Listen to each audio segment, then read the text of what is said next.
Hi, I'm going to go over the repair rec and scoping worksheet that we've developed to assist you in scoping bridges. It's the same worksheet that we developed for writing repair recs.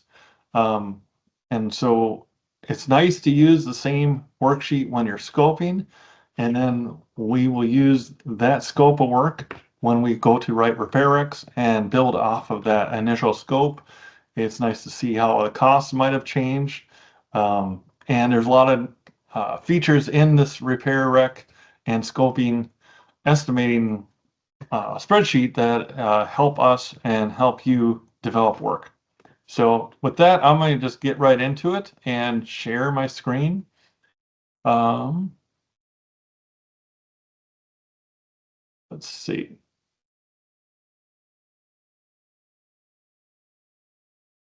Okay, so I have a little bit of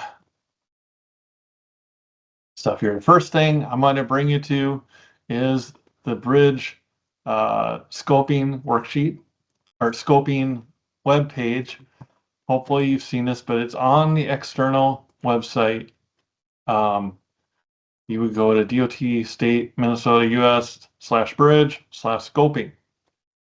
Um, this worksheet is located right here, bridge scoping cost estimate. Um, so if you click on this, it should bring an Excel file um, open, or it should download it for you. And the first tab that opens is the instruction tab, and that's what I'm trying to explain to you today. If you go to enable content, this does have macros. We did not write anything in there that should screw up your computer. So it's all DOT written. And then we have a series of tabs. If you look across the bottom, I'll explain these instructions or how to get started, the general makeup of some of these sheets. Change log highlights all the things that we've been doing to improve this and correct errors and make things better for everybody. Now the S&R sheet is where most of the work happens, and it looks like it scroll way over there. So this is the scoping and repair cost estimating worksheet where most of the work happens. These yellow worksheets are supporting information for this worksheet. The S&R tabs, so the yellow ones help you understand and populate data in this S&R worksheet. And then the green ones are for the deck itself. If you needed help understanding what deck treatment would preserve the bridge, there's some preserve matrix, which is interactive, tries to get you steered towards some recommendations. And then the notes on that are in this notes worksheet. And then we have a sort of a development log by itself just for the preservation matrix, because it is a work in progress. And then the repair alternates are all the things that the preserve matrix is looking at and costing for the bridge that you might be interested in. Further to the right, we have some extra tabs. The infill wall cost estimating tool. So if you had to strengthen the pier cap, or you had some cracks or deterioration in the pier cap and you were waiting for an understanding if you have to strengthen that pier cap, we usually put in the cost of an infill wall as sort of a risk capture mechanism. And this is a tool that you would use to estimate the cost of that infill wall. Entering the yellow values. The orange is sort of givens. You don't necessarily need to change that. But the yellow values definitely get you for the geometry that you're looking at. And that includes these yellow values over here that are being used to estimate the cost of an infill wall.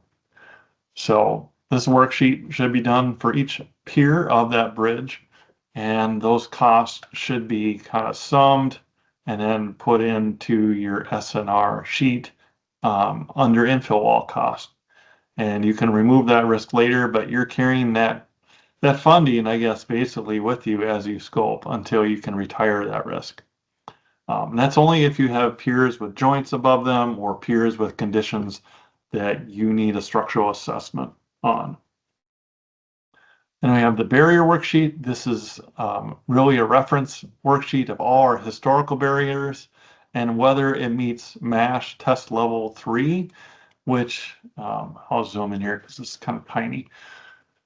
MASH test level 3 is a modern equivalent of impact resistance for modern vehicles. You need a minimum of test level 3 to connect guardrail to. So that's why we thought it was important to assess our old barriers, because we want to know if test level 3 or if we can use a guardrail connection to it. We also have geometry issues, and so the barrier itself, test level 3, is necessary to perpetuate some of the improvement actions that we'd like to take on the bridge, or preservation actions if it's of a 45 or greater mile per hour.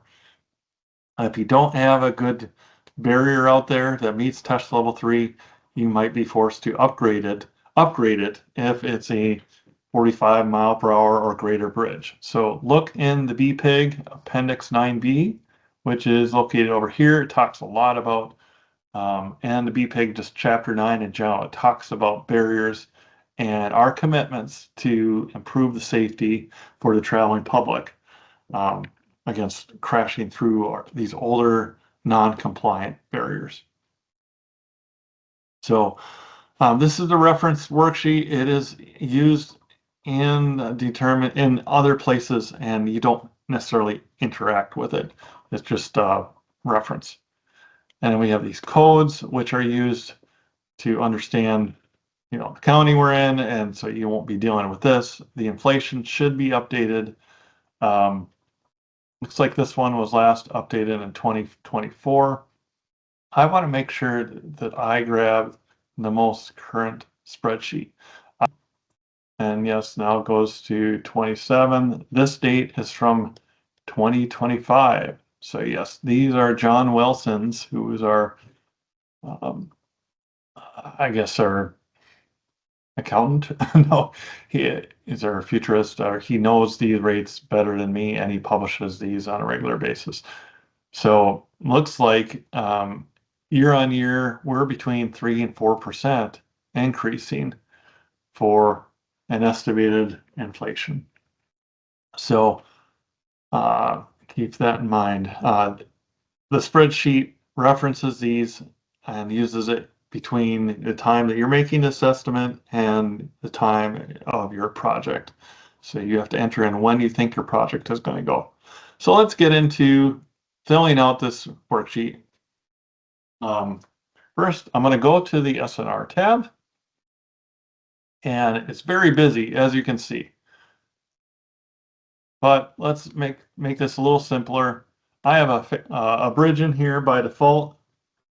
We need a bridge in there. I'm going to enter in a project with 2 bridges, and I can't quite remember how many district bridges, so don't sue me, but I'm going to say 1,500. These 2 are in Metro. So the first thing you kind of want to put is placeholders in there. We have a lot of the cells that use these values, so having no value in there is a problem. Then I'm going to scroll to the right and look over here, scroll down, and this where it says enter bridges here. So the first bridge I have at 27015, and the next bridge in the project is 27164. And I'm gonna need some information. I don't have anything on the deck area, the length, the width, and the first step is getting in those bridge numbers, and then we're going to put in this, choose one of those, the first one's 27145. And now let's go to Boris. Now, if you haven't heard of Boris, it is the program that David Hedin in our bridge office developed to help us manage our assets, our bridge assets. And you can get access to that program by going to the public drive. So if you have a file explorer, you're going to hit 2 backslashes, then AD, and then a /CO, central office. and then you're going to type in public, and put another slash, and then you're going to put bridge. And you can map this, but it'll get you to all the files that our bridge office likes to share with other people or project-specific sharings. So for Boris, all you have to do is start typing for BORS, and he has a folder here. So to start Boris or to install it, you would run your setup program here. And that permanently installs Boris, and David issues updates, and Boris should update on your computer once you have it installed with the latest. The next program you might want is Bridge Data Hub. If you haven't used that before, it is a very nice featured program. Again, David Hadeen, our mastermind, has created this. It's very handy for getting information instead of going to eDocs or to seek out bridge inspection files. It just covers bridges and surface in service. So here is Bridge Data Hub. Again, there's a setup program. I've already installed these, so I'm not going to redo it, but periodically you might need to uninstall your old version and reinstall this Bridge Data Hub. So I've already opened Boris. It does take some time to load. It's very powerful, but it normally loads like this. It looks like a big database, which it is. There's 5,000 records in here, and there's just a ton of information and processing capability of this program. So what we want to do is figure out first, how many bridges does Metro have? So I'm going to filter by district. And when you click on these filters, it takes some time, but unselect all, and then I'm going to just filter to Metro. And I can look at the bottom left. There are 1,564 records in Metro. So that's 1,564 for the number of bridges. I'm going to go back to the top and correct this. And counting, because we seem to be adding bridges daily. And then, so we have the number of project bridges and number of district bridges. And then first thing I'm going to do if I'm scoping a bridge is understand what I want to do with the deck. Deck is the biggest, the driving feature of a bridge for investment.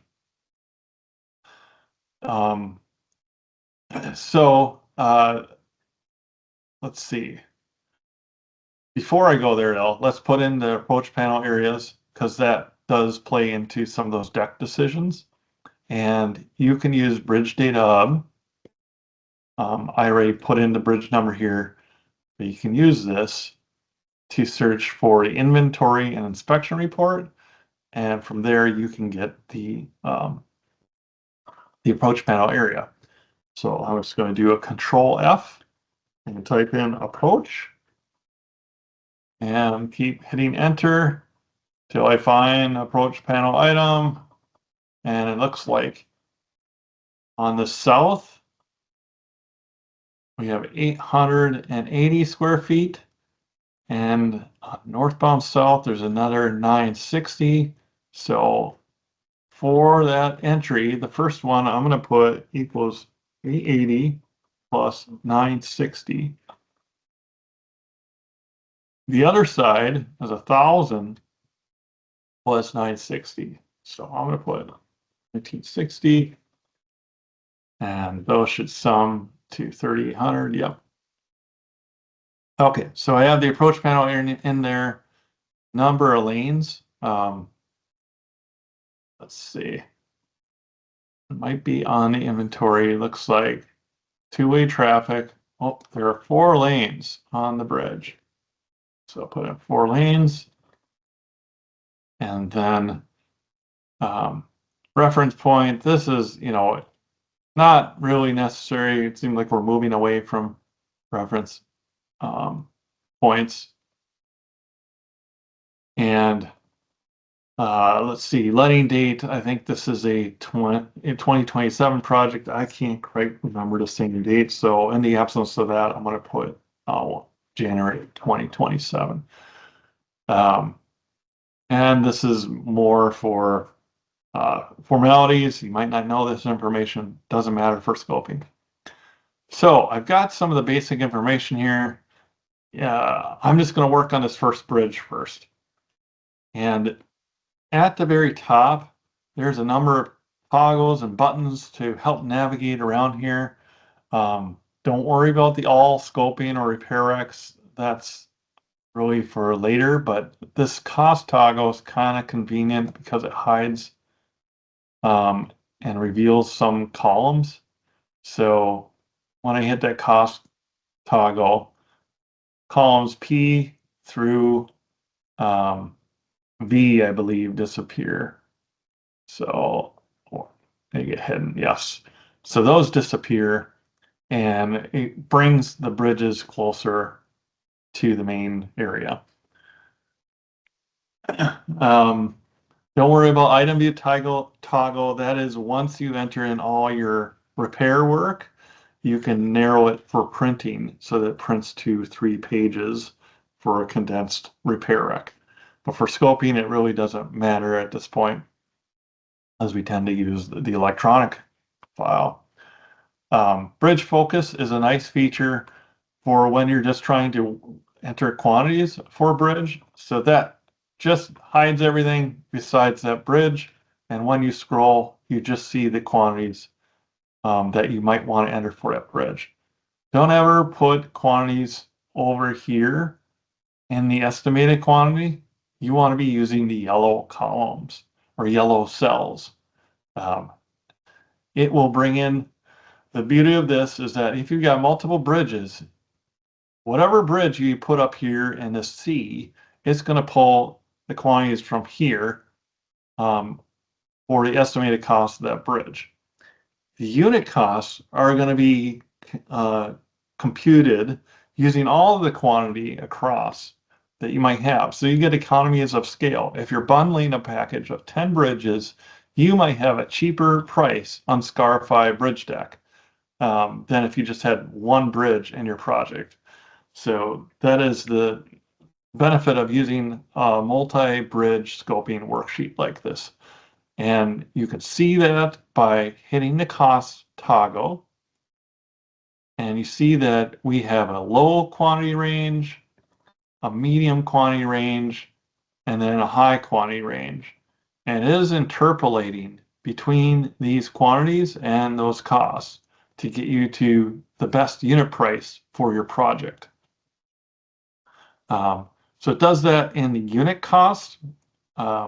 Sometimes we have the same cost here, or we don't have any entry, and that means you're going to have to estimate for those custom items.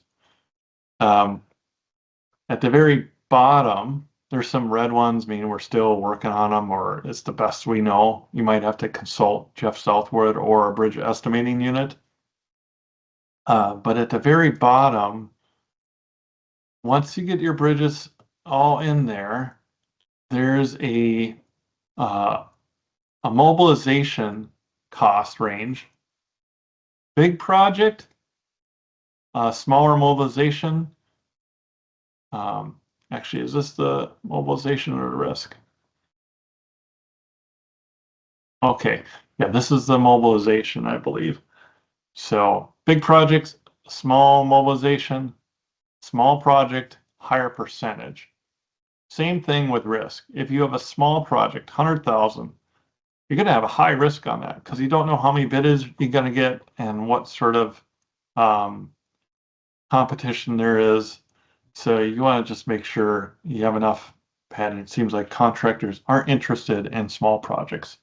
If you have a larger project, 700,000 or more, we put 15% contingency in there. And this value on the left in column L will update automatically once you fill in all your bridges. So again, if I take this bridge focus button off, it shows me all the bridges to the right and the contingency that it's using. And so, yeah, there's a lot here for you to digest. But first thing is let's deal with one, get through this one. So I'm going to take off the bridge focus and I'm going to move to the deck preservation matrix. Now, this still shows the sample bridge, the default bridge. I want to say I'm interested in bridge 27015. Now let's bring in 000. What went wrong? Well, I didn't bring in forest data yet. So I'm going to go back to the forest tab. I've already entered in all my bridges on SNR. That was like step 2, that I've come to this front SNR tab. I hit control, hold the control button and push the home, and it brings me to the very top. Hide the cost, and then go to enter here bridges. Make sure you have all your bridges in here laterally stacked up. Then you go to the Boris tab. They should come in here, and you highlight that cell and do Control C. Now I've already loaded Boris in the background. That's how I got this 1564. Now I'm going to go to top, since I just hit Control C in the Excel program, and I'm going to say hit the clipboard button. And it truncates all those list of bridges to the 2 that I'm interested in preserving. Then I'm going to hit the export button, and it brings up a new spreadsheet with all the Boris data that we have. So I highlight those values, and then I come over here, put the cell here and A8, and I do Control V to paste it. Now, all this information is referenced in the SNR tab. You can see it brought in the deck area for each of these bridges. It doesn't bring in the yellows, that's manual entry. But when we go to the preserve matrix, now it has all these grayed out properties that we were looking for. It doesn't have the yellow stuff. So let's walk through the yellow stuff. Is this a box girder? No, I happen to know this is not a box girder. It's a slab span. I've brought up the inspection report here. Again, I retrieve this inspection report by using Data Hub. And Data Hub has these nice drop downs for inventory data. When I hit enter with the bridge number, it brings up all these lists, and I can click inventory and inspection report. That's where it is. You can pull up a Google map. Hopefully, if you're doing this kind of stuff, you know of this tool. So on this structure, we can see this is a continuous steel beam span, goes over the railroad, and is providing highway service and pedestrian service. There's sidewalks on it. Built in 1981, has a top epoxy, bottom uncoated. It does have a wearing course on there that was installed in 1981. So original construction, the deck was built in 81 and the wear course was built in 81. And it's 2 inches minimum thickness. Down here at the bottom, it tells you the rail codes also. The roadway width, the approach surface width, all that stuff. So let's go look in this Excel. And the first thing it wants to know is, what is your deck reinforcement? Well, we have epoxy top, uncoated bottom. And we can check that Boris should be right. They have a deck in column P and they say EB. So that's epoxy top, black bottom. EE is both mats epoxy. In the inspection report, it says that right here. So yeah, we have a match. So let's go back. Reservation matrix. This is the correct toggle. Tells you some information about the cracking density as reported by Boris. This one looks pretty heavily cracked at 0.65. Then we have to enter these yellows. Under deck spalling. That is in the inspection report. If you, I typically go to element 12. Reinforced concrete deck. and I look at condition state 2 and 3. Here it's 135. Are we getting notes? Why did it get into condition state 3? Well, they've got 60 loose delamination, 5 small, and CS2 is just because of cracks. Span 2, another 45, 25. That adds to the smalls and delams adds to the condition state 3 and 4. Therefore, it's 135 total. You could round up. I mean, it's good to be conservative if you're at scoping because you know that's only going to grow.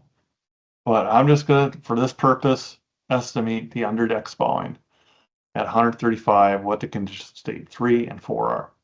Now, the wearing surface, this is element 510. I should have put in this existing deck thing up here, element 510 and 12, but I didn't, but future work. So sound patches, do we have information on sound patches? Let's go down to 510. Now I'm having a hard time seeing it. Let's see. Okay, I just typed in a search for patch. That looks like southbound has only 2 square feet. That's really not that bad. This one also has 2 square feet. So we'll call it 10. I'm sure it has more than that, but we can talk to the maintenance supervisor, see what they say. Now let's look for wearing surface delam or spalling. Again, 510 is the wearing surface. Looks like they have 16 and 4, so we'll call that 20. We can look in these notes, 8 and under 6, it's the 14. That's where that came from. It's really good to talk to the maintenance supervisor, what they think of it. But in the absence of that, I'm going to put 20 here. And then it amplifies that by a factor of 2 to get your shallow patch area. Now, it uses this to determine a shallow patch percentage of the workhorse. So underneath that workhorse, if you're going to replace it, you're probably going to have to patch the deck 0.9%. That's taking 1.5 times what we calculated up here. And you're going to say, well, wait, we had a 2 factor on there. Well, it seems like everything grows in construction. So I used a 1.5 for this. You could enter your own ballooning number in there. And then full depth patch area is usually like 10% of the shallow patch area. Seems like 0.5% is a pretty standard number to use just so that we get something for them to bid on for full depth patches. If you do it too small, like 2 square feet, they might charge you $5,000 a square foot. And then if it grows to 20 square feet, you really kind of ballooned that cost. So it's better to give them something realistic or with some bulk to estimate, or so that you're not going to get burnt on it. Now, if you just did a local patching project without concrete wearing course replacement, this is another thing that you're calculating. It just directly takes what you saw in the inspection report or from your chaining. It doesn't amplify it. So in this case, it's 0.6%. And then it estimates the full depth patch area by taking 10% of the shallow patch area. So that's just kind of a built-in Lou cell. On the right, we have more to fill out. So in Metro, they diamond grind a lot of their pavement to improve the noise quality in the cities, because there's just a lot of traffic. So they want diamond ground surfaces. We can kind of take a look. Does this look like an area that's and might be public perceptive sensitive? If I go to Bridge Data Hub to maps, You can Google Street View, and you can see their sidewalks. I know this project, they're trying to do traffic calming and improve, with all the housing going up around here, improve the quality of life. So noise is probably a factor. So we're going to keep diamond grinding on for that, then replace approach panel and end post for work besides redeck. This is a choice. Do we always want to replace the approach panel? I would say in this project, let's look at those approach panel conditions. They're pretty cracked up, but I believe the district really doesn't want to put a lot of money into this because it's mostly um, they just want to narrow the median and do traffic calming, and they didn't have the bridge fund, so they don't want to rip up this approach panel. They just want joints. We could always switch that later, but at this point, I don't want my deck choices driven by the approach panel. So I'm going to say no here. And then, are we going to do the same preservation treatment we ultimately choose on the approach panels? And I will say yes, because if we are going to flood seal the deck, we'll probably flood seal the approach panels. It brought in those areas that we put in for the bridge, and then it brings in the total expansion joint length that Boris has and modular joint length.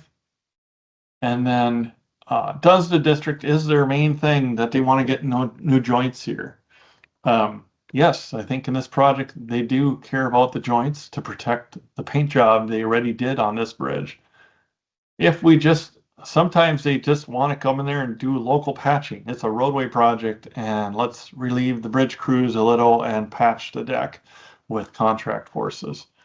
But if they want to replace the expansion joint, they're hell bent on that because that's the real need here. Let's put approach expansion joint factored into the cost on all these deck treatments that we do. So that one we say is yes.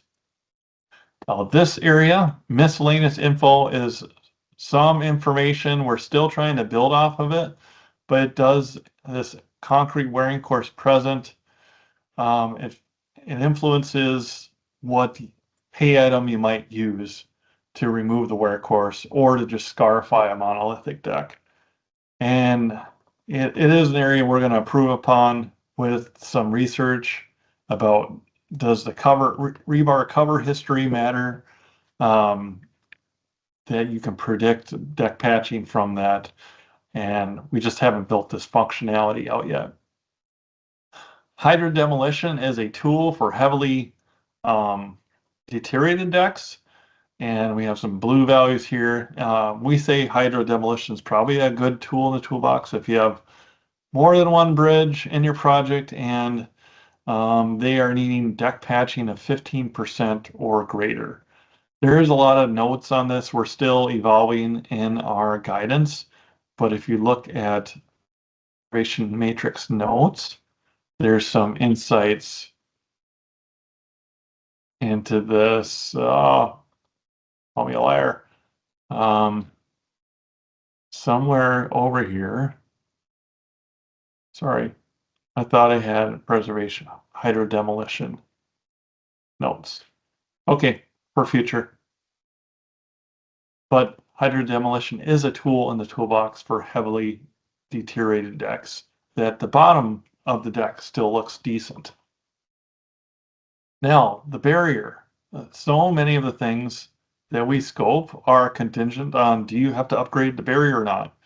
Or a roadway project, are they connecting to the barrier with new guardrail? So it brings in the default length of barrier on the bridge, and then you've got to look at, does this barrier need to be replaced per the Bridge Preservation and Improvement Guidelines, the BPIG, Chapter 9. So this manual is on the scoping website. It's over here on the right, additional resource sources, and Chapter 9 deals with the barriers. So it's worth a read. It's kind of complex, but in this spreadsheet, it deals with it by using all these reference data that were already built into it. So to assess the barrier, we're going to go over to this S&R tab and go, if you look at the top, it says barrier. Let's bring us down there. And we're going to look at this section barrier. So keep scrolling. Where is that barrier? Sorry, guys and gals. This is the replacement. Barrier worksheet. Sorry, that link probably needs to be updated. So it brings in the speed. Again, I'll hit this bridge focus so I don't get confused with this other bridge over here. But it brings in the speed, the ADT, and the barrier type, the code. And you've got to choose from a drop down here of what detail was in those original plans. So you can use Bridge Data Hub,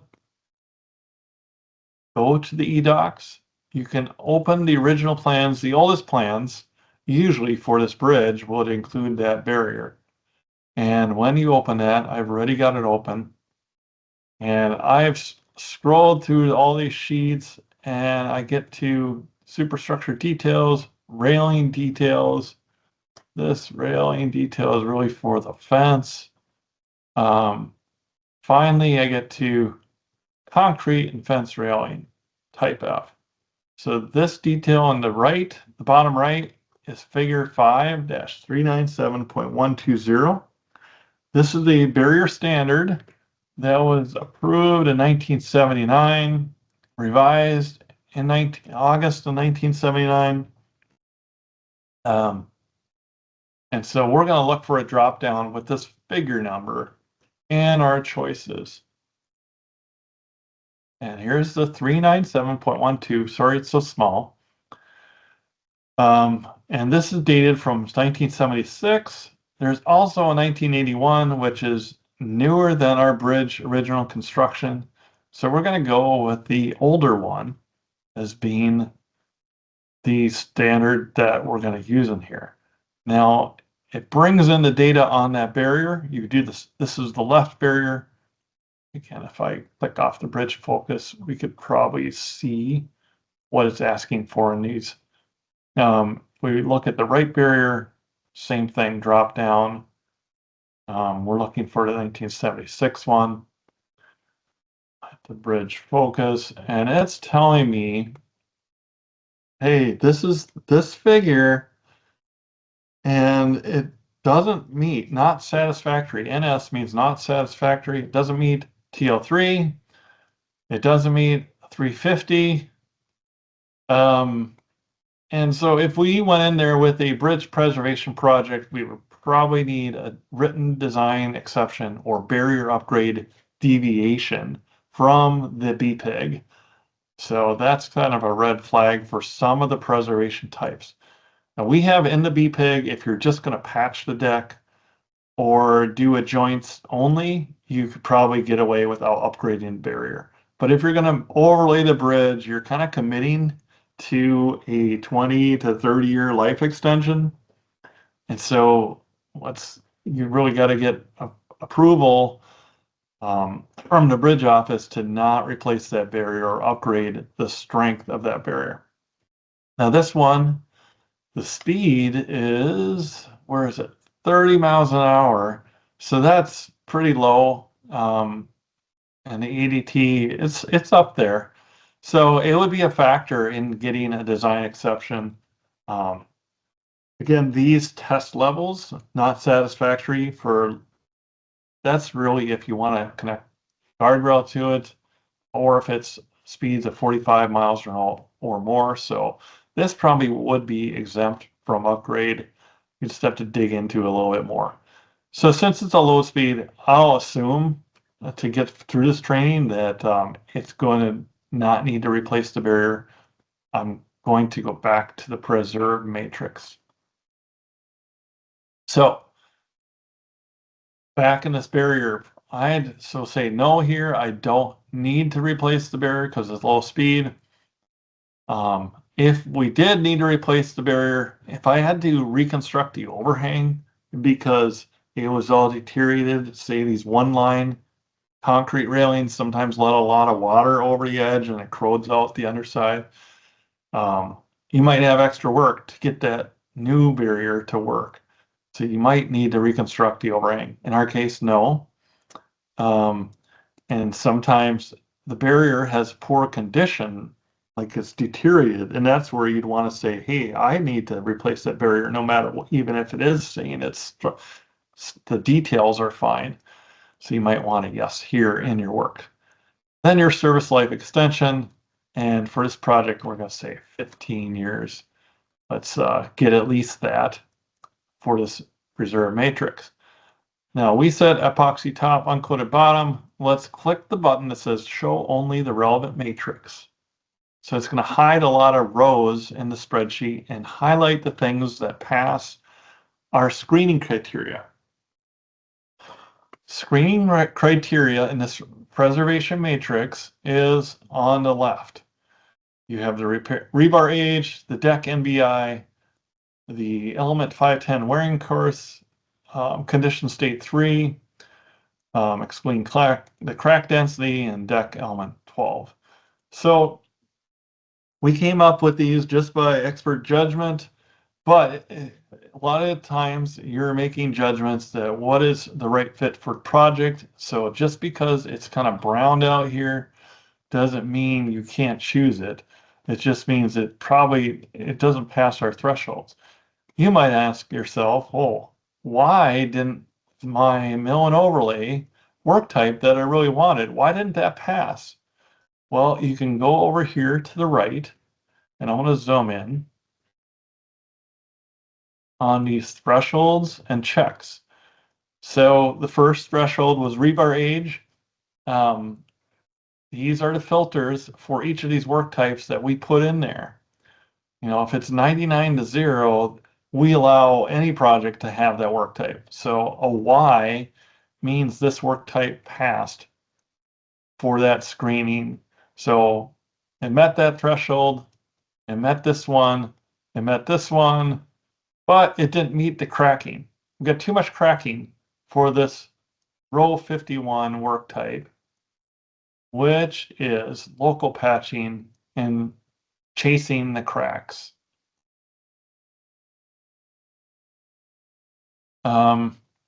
So it's one of these criteria, and it looks like it's the cracking one that a lot of them didn't pass. But then the mill and overlays didn't pass the deck unsound. Again, you're going to have to choose if you want to override that. It's just a convenient tool for us to look at the options and where it plays in. Now, these are thresholds, condition thresholds, and sort of the year service, all that stuff. There's also the economics threshold. So what we did to do a life cycle cost was we put in the anticipated service life range of each of these repairs that are on the left. And we said, well, if you locally patch your deck, you could get between 7 years and 15 years of life extension out of that fix. The reinforcement, however, that's in there, you might see a life extension of only 2 to 5 because you're really not treating the chlorides. You may seal it up a little better, but you really haven't done anything to strip chlorides out of that concrete. So it's just another perspective of what you're getting out of this repair. Now, to the left of this, you get what is this repair going to get me maybe in a bump in the deck MBI. And then we have to the left another row, what is the number of that repair alternate?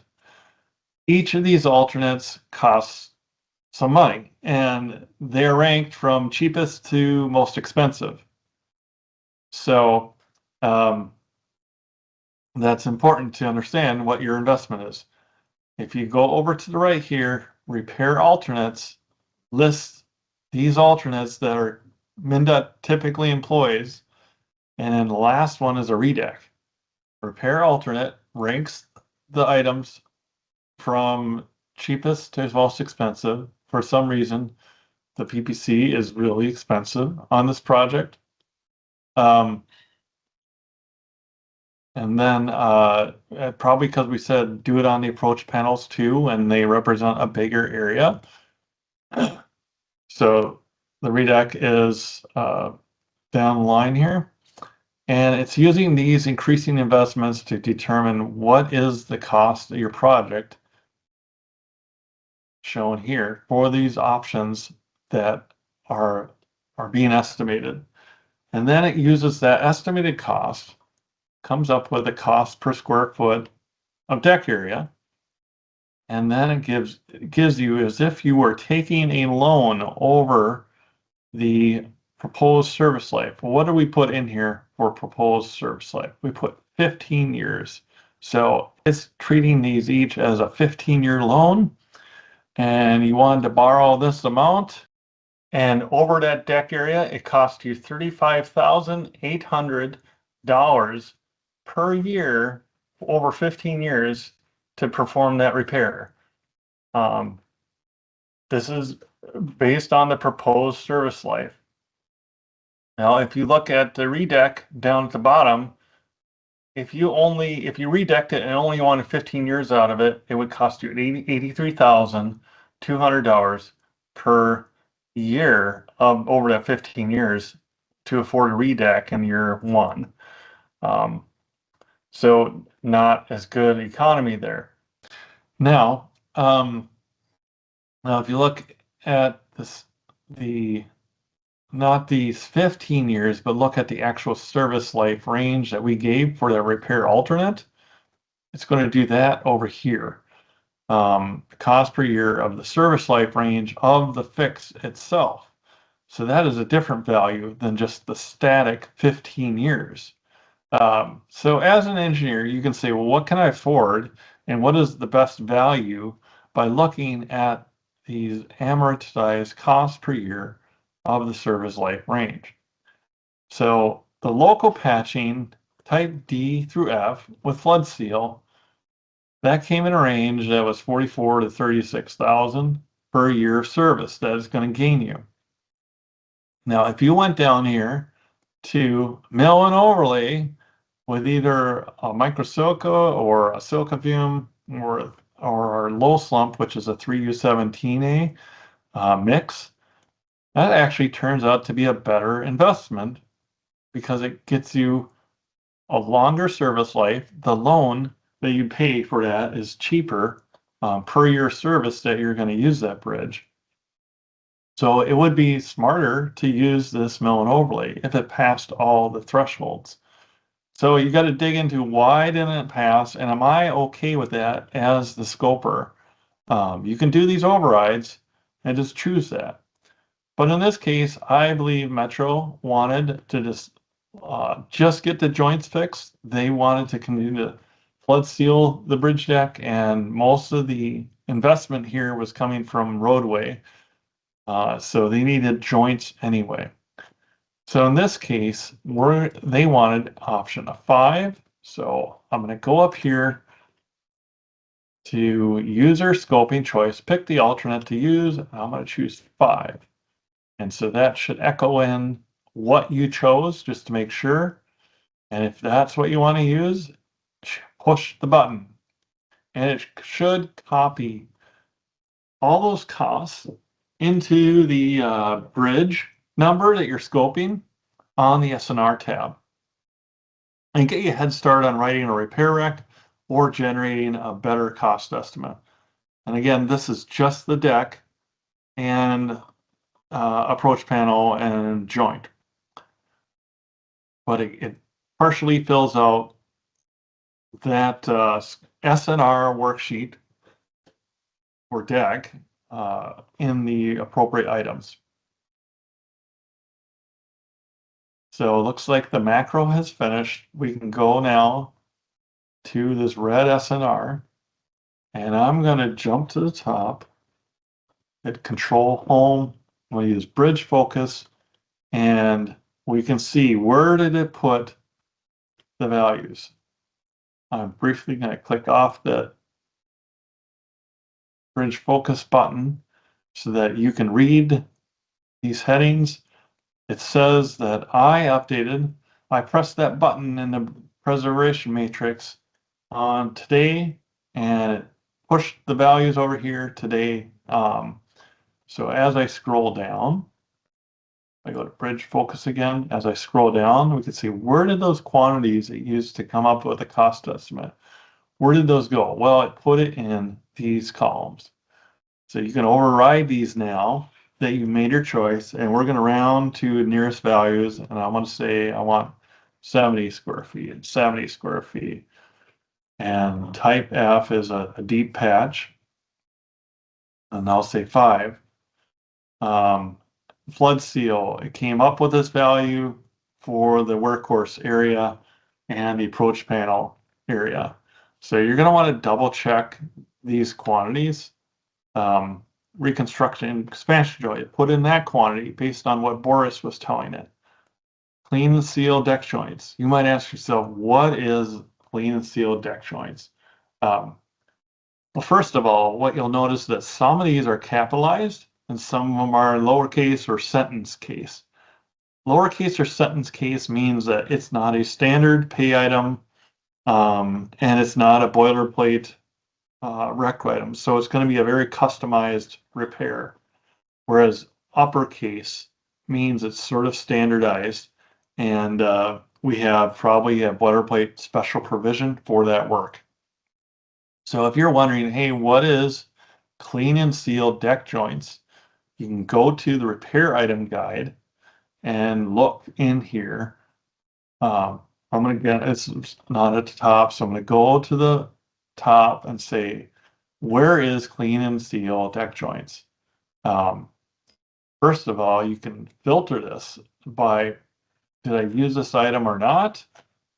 But right now I'm going to search for that item here. I say clean, and then I can select the ones that I really was interested in reading about. So it brings up this guide of, if I zoom in here, sorry, it's kind of a lot in here.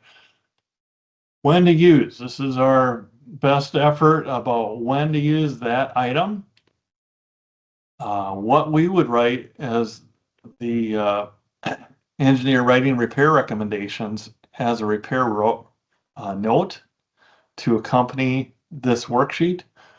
And then this is just a facilitator for us writing a repair note. We do these by B items, numbered items, so that you can look and have B4, and that would correspond back to this B4 that's entered. These are automated, so as soon as you put a quantity in the bridge, so I'll say I had 50 here, it's going to increment all the ones below it and put a B in there. So that's how we write repair X. And this repair item guide, we're automating this to help us be faster at our work. There's a lot of red in here that are works in progress. We always improve upon what we're learning from the field or from contractors or from our field inspectors about how work went, if we can standardize that item or should not use it again. But this is a guide that should help you. And as you scroll to the right, we've got, if we have a boilerplate special provision, where that might be located and how we pay for this item, and then what the plan note might look like for that work, to describe that work in the bid plans or the plan notes. So that is an ongoing effort, repair item guide. We also have a paint item tab here that talks about different paint systems and the associated pay items that might accompany a repaint with specific paint items. Sorry, I'm not reviewing all this. So lead primer, paint, you're going to have certain pay items. Again, we're evolving on this. You have a vinyl finish coat that you're trying to replace. We've got other pay items. So this is still evolving, but that's our best guidance at this point. And then joint repair items. Bridge design manual talks about types of joint repairs. I don't know why this is, there we go. It just didn't want to show itself. It's got these type A through F, and there's a type Davidson. That's straight from the bridge manual. And then poured sealants. We have used different types of pay items from poured sealants. And we've got some notes below here about where that pay item is paid. So a lot of this is continual improvement, so just it's there to help you with these yellow tabs. Okay, well, I think that kind of closes out how to use the bridge preservation matrix. It gets you some quantities in here for your deck preservation of choice. You'd have to continue putting in items here for the other stuff, the superstructure, the painting, if you're going to paint or not, and then the substructure. We try to put in these pop-up notes as much as we can. Otherwise, use your repair item guides. And then like district plan notes, districts sometimes don't. They miss things, we miss things. We do our best to cover each other. So in this case, if you're doing approach panel work, a lot of times we'll always include EA joints as a recommendation, even though it's not technically the bridge, but it is a bridge inspection element. In this case, if I pull up the map, it looks like we have bituminous coming up to concrete. So you would not use an E8 joint there. You would try to fix the bituminous and pave right against the approach panel. So if I zoom out on this, get out, look on this, I want where did it go? This bugger, it lost me. So I think that's over this railroad. Approach panels don't look sunken because we usually see some oil stains here, but I do see some patches in a bituminous. So if I went 10 feet of bituminous, that would kind of get me a nice ride going into the bridge and clear out those bituminous patches. So 10 feet is roughly half the approach panel area. You could draw a shape in Google Earth to estimate that, but for this purpose, I am just going to go to mill and replace bituminous pavement and say equals 1/9 for square yards. And I'm going to do half the approach panel area times the approach panel area. And I entered the approach panel area way up here. So that, the north and south. And I'm going to take half of that to get 10 feet instead of 20 feet. So that gives me 211 square yards of bituminous pavement, and probably just round it to 215. You might want to right click on here and say new note so that you tell the user how you got that quantity. So I'll do that here. Actually, don't use notes. Notes seem to walk all over the page. So I'll say, I'm going to delete that note and I want to go to new comment. The comments are better. They stay in the location when you scroll around. So I'm going to say estimated that AP area in square yards. And then when you get closer to writing a repair rec, at least you know how they base that number. So there's some other things in here, paint system, and ultimately what you're looking for is a cost estimate. So it does this repair to replace ratio. The only way it gets that is if you estimate what a bridge replacement costs. So we're going to have to do that. And where you do that is you go below here. There's a section, got bridge barrier evaluation section. I'm going to scroll down first, further, and get to the bridge replacement planning level cost estimate. So our default is $200 a square foot, and then we've got these amplification factors, and they're set by a default of 1. But if you have a skew, I would choose between 1 and 1.5. In this case, we do have a skew. It is over the railroad, so nothing's going to be cheap. And I would say we're going to have to use higher than 1 for these attributes. So these are just simple scalars. Skew, I'll choose 1.2. It's a high skew. You have longer substructures to build if it's in the middle of the city. So I probably want some aesthetics to it, even though it's over a railroad. It's the whole purpose of this project is more urban revitalization. There are going to be high aesthetics if you replace this bridge. So over the railroad with tall abutments, we are going to have tall abutments, another 20%. So our replacement cost is climbing. And is this steel? Yes. We said in the inspection report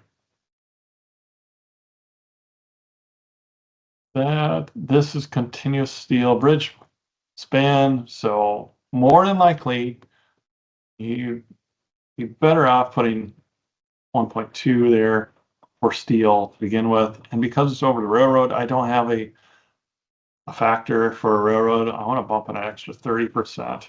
So now we're at $500 a square foot, or a $6 million bridge over the railroad in the middle of Minneapolis. So yeah, I think that's fair. Things are cheap.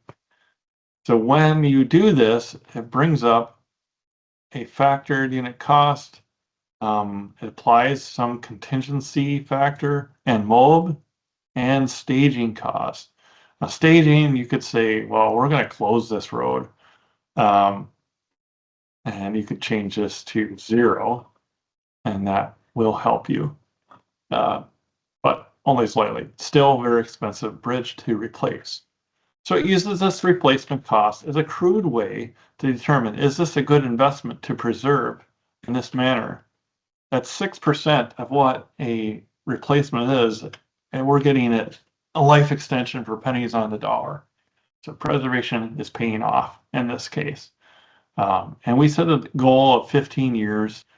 If you want to be more aggressive and go for some of the other preservation options, you look at this anticipated service life range.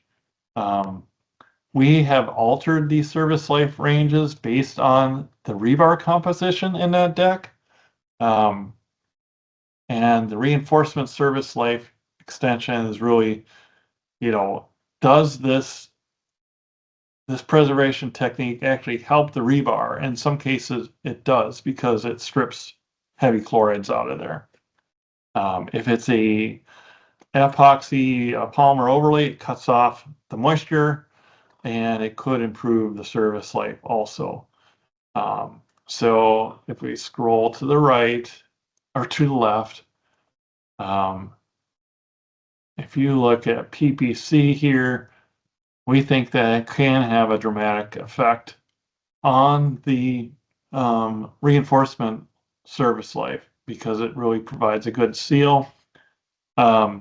We've had mixed success with the thin polymer overlays, and it doesn't even look like we have that in this matrix at this point.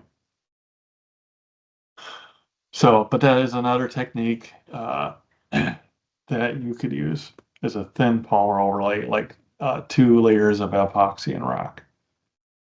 So that's how you use the preservation matrix and this scoping and repair estimating worksheet.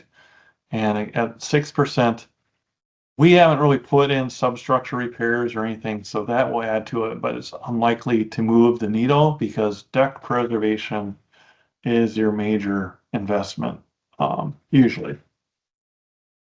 So hopefully that introduction was helpful in how to use this spreadsheet. And there's a lot of buttons and things in here, but I think once you become more familiar with it, it becomes a useful tool for scoping projects, not just a single bridge, and can be carried forward to as you get closer to letting with updates and the latest prices. Thanks for your time today.